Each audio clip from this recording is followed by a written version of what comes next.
Ini adalah kategori pelepasan cukai perubatan dan keperluan khas bagi tahun taksiran 2025. Bagi diri sendiri, pasangan atau anak, pelepasan cukai perubatan dibenarkan sehingga RM10,000.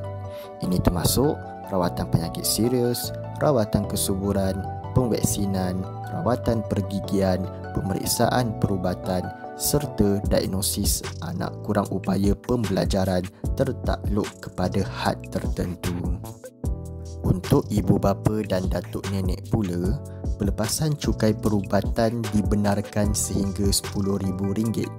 Ini merangkumi rawatan perubatan, rawatan pergigian, keperluan khas, penjaga serta pemeriksaan perubatan penuh dan pemvaksinan.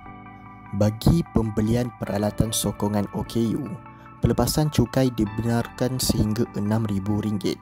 Pelepasan ini meliputi diri sendiri, pasangan, anak atau ibu bapa yang merupakan orang kurang upaya.